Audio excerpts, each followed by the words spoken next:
tous, on se retrouve aujourd'hui pour une nouvelle vidéo spéciale Halloween.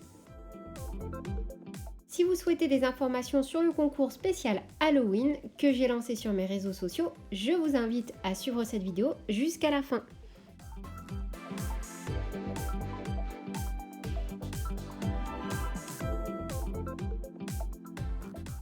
Aujourd'hui, je vous propose de réaliser cette petite sorcière au crochet.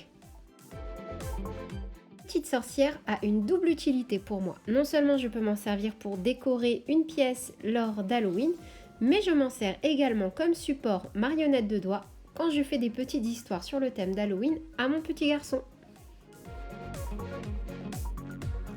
Je trouve ça vraiment super sympa au moment de conter une histoire, Halloween ou non, d'avoir une petite sorcière pour venir illustrer et surtout dédramatiser un petit passage du livre qui pourrait faire peur. Au niveau de tous ces accessoires, chaudrons et chapeaux, vous les retrouverez très rapidement dans de prochaines vidéos. Pour l'heure, je vais seulement vous montrer comment réaliser la petite sorcière. Au niveau du matériel, on aura besoin de fil de coton qui se crochette avec un crochet taille 3/4. Pour ma part, j'utilise la laine Ricorumi. On va avoir besoin de 4 teintes principales: beige pour la peau, roux pour les cheveux, marron pour une partie de la robe et orange pour l'autre partie de la robe. Bien évidemment, vous pouvez changer toutes ces couleurs et faire au gré de vos envies. On aura également besoin d'un crochet taille numéro 3. On aura besoin de rembourrage, surtout pour la partie de la tête et si vous souhaitez remplir la partie du corps, d'une paire de petits yeux sécurisés, de colle à tissu et de fil rouge pour venir réaliser la bouche. On pourra utiliser, si vous le souhaitez, un peu de fard à joues afin de venir illuminer la zone des joues et rendre notre poupée un peu plus kawaii. Au niveau des points employés, il vous faudra maîtriser les cercles magiques, les mailles serrées, les augmentations, les diminutions, les demi-brides, les brides ainsi que les mailles coulées. Si ce n'est pas le cas, je vous renvoie dans le petit i en haut à droite où vous pouvez trouver une petite playlist qui vous montrera comment réaliser pas à pas chacun de ces points. On va commencer par réaliser la tête. Pour cela, donc pour le rang numéro 1, on va faire un cercle magique de 6 mailles serrées. Pour le rang numéro 2, on ne va faire que des augmentations et on aura un total de 12 mailles serrées. Pour le rang numéro 3, on va faire une maille serrée, une augmentation x 6 et on aura un total de 18 mailles serrées. Pour le rang numéro 4, on va faire 2 mailles serrées, une augmentation x 6 pour un total de 24 mailles serrées. Et pour les rangs 5 à 8, on va faire 24 mailles serrées.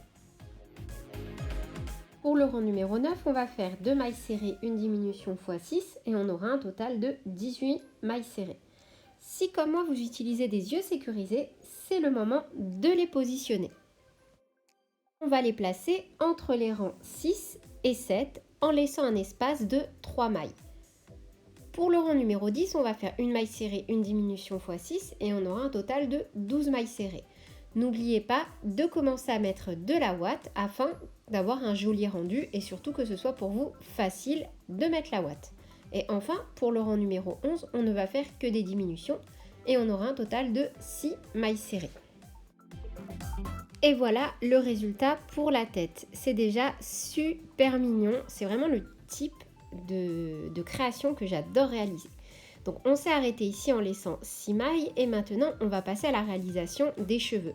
Moi je vais quand même venir fixer ma petite bouche avant.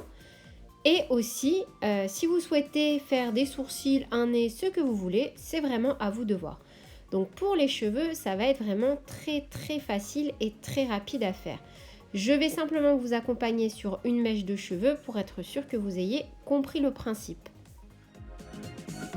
Pour réaliser les cheveux, on va commencer notre rang numéro 1 par un cercle magique de 6 mailles serrées.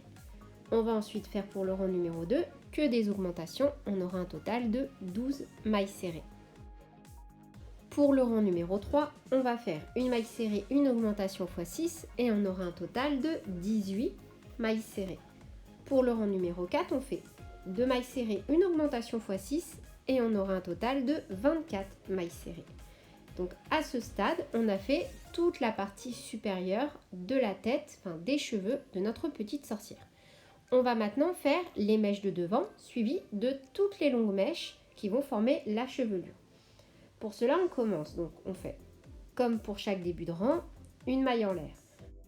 On fait une maille serrée, une demi-bride, 2 brides, une demi-bride, une maille serrée, une maille coulée. On vient de faire donc la première partie de l'arrêt de notre petite sorcière. Et on va faire exactement la même chose pour venir former donc la deuxième partie de l'arrêt. Donc là, on est vraiment devant. On fait donc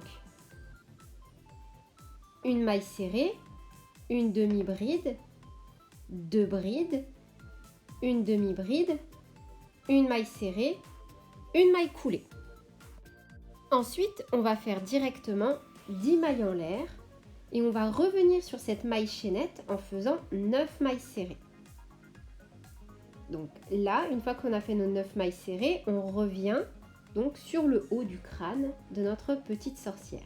Et pour la suite, on va faire à chaque fois une maille coulée. Donc dans la maille suivante, vous avez fait vos 9 mailles serrées. Donc vous êtes revenu au niveau de votre première maille coulée. Vous allez donc dans la maille suivante, vous faites une maille coulée et on refait 10 mailles en l'air et on revient en faisant 9 mailles serrées. Et on va faire ça en fait jusqu'à la fin et je vais vous montrer donc là tout de suite en image. Donc en fait, on va commencer par une maille coulée donc dans la maille suivante. Là, on est bien d'accord, ça va être la dernière mèche que je vais faire, hein. C'est juste pour vous montrer. Donc, une maille coulée. Puis, on va faire 10 mailles en l'air.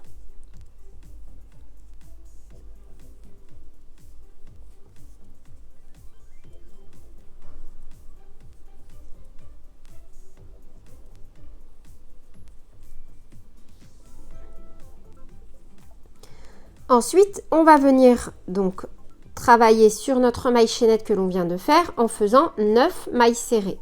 Donc 9 parce que la première maille, on ne la travaille pas. Donc on vient piquer dans la deuxième et on vient réaliser 9 mailles serrées.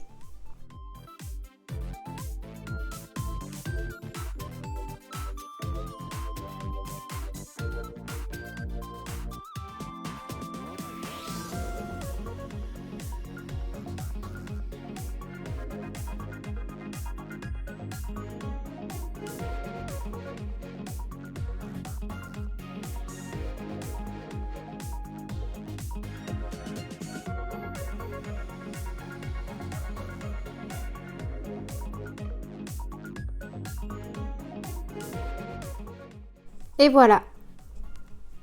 Ensuite, on vient piquer donc dans l'autre maille, la maille suivante. Je refais. Une fois qu'on a fait ça, c'est ici qu'on a fait notre maille coulée.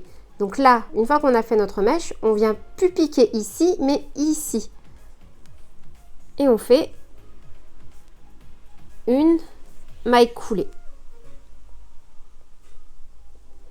Donc là, moi, à ce stade, j'ai fini.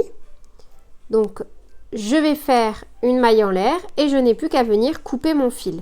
Et les cheveux de ma petite sorcière sont terminés. Maintenant, on va donc travailler au niveau de notre rang numéro 11, là où on s'est arrêté, et on va venir fixer notre couleur marron. Donc, une fois qu'on a rattaché notre fil sur les 6 dernières mailles qui nous restaient, on va venir faire donc le rang numéro 1. Et on reprend donc dans les 6 dernières mailles de la tête et on fait une maille serrée, une augmentation x 3. On aura un total de 9 mailles serrées.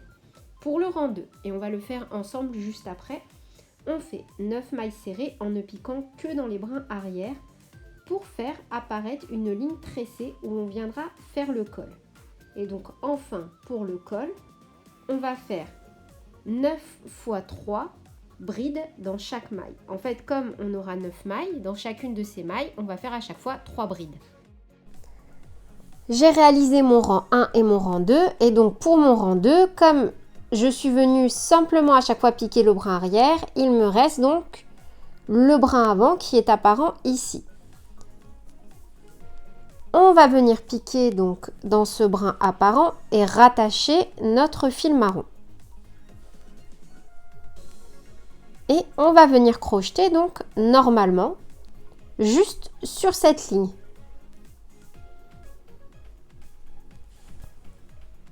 Donc c'est sur cette ligne que l'on va venir faire notre col. Sur cette ligne, on a bien 9 brins qui sont nos 9 mailles serrées et on va faire dans chacun des brins qui se présentent à nous 3 brides.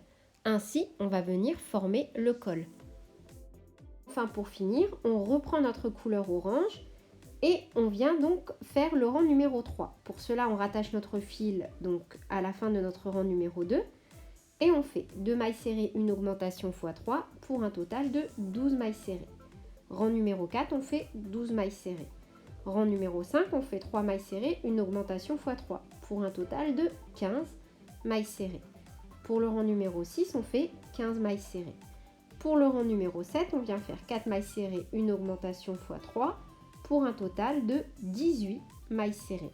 Et pour le rang numéro 8, on vient faire 18 mailles serrées. Le rang numéro 9, on fait 5 mailles serrées, une augmentation x 3. On a ainsi 21 mailles serrées. Et pour le rang numéro 10, on fait 21 mailles serrées. Pour le rang numéro 11, on fait 6 mailles serrées, une augmentation x 3. Et on aura 24 mailles serrées. Pour le rang numéro 12, 13 et 14, on fait 24 mailles serrées. Pour le rang numéro 15, on fait 7 mailles serrées, une augmentation x 3 et on aura un total de 27 mailles serrées. Pour les rangs 16 à 18, on fait 27 mailles serrées. Et enfin, pour notre dernier rang du corps, le rang numéro 19, on va faire une maille coulée, 3 brides dans la même maille. Une maille coulée, 3 brides dans la même maille.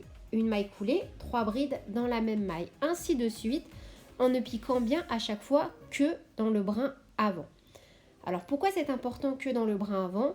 Et d'une, parce que si vous voulez que votre petite sorcière tienne bien debout, ça va venir en fait vraiment bien casser l'angle et votre bordure va être en fait perpendiculaire à la sorcière. C'est un peu mathématique dit comme ça, mais si vous voulez en gros que votre petite sorcière tienne droit une fois que vous allez la poser avec un petit support en carton à l'intérieur, vous allez avoir un joli rendu. Ensuite, le deuxième point important en crochetant que comme ça, c'est que vous allez avoir une maille, une lisière interne qui va apparaître, où vous allez pouvoir, si vous souhaitez la combler de watts, votre sorcière, venir ajouter un petit cercle pour venir fermer donc votre sorcière. Je ne sais pas, c'est très très clair expliqué comme ça, mais en gros, c'est bien plus pratique de crocheter ce rang numéro 19 en prenant simplement le brin avant et non plus les deux brins. Enfin, on termine avec les bras. On va commencer les rangs 1 et 2 avec la couleur que l'on a employée pour réaliser la tête. Donc pour le rang 1, on fait un cercle magique de 4 mailles serrées. Pour le rang numéro 2, on fait 4 mailles serrées. Pour le rang à partir du rang numéro 3, on reprend la couleur avec laquelle on a fait le col de notre sorcière. Et on vient faire que des augmentations. On aura un total de 8 mailles serrées. Pour le rang numéro 4, on fait de nouveau que des augmentations et on aura un total de 16 mailles serrées. Pour le rang numéro 5, on ne fait que des diminutions et on aura un total de 8 mailles serrées. Pour le rang numéro 6, on fait une maille serrée, une diminution x 2 et on termine par une diminution. On aura ainsi un total de 5 mailles serrées. Pour les rangs 7 et 8, on fait 5 mailles serrées. On répète ça 2 fois afin d'obtenir nos 2 bras et on n'a plus qu'à venir les fixer sur notre petite sorcière.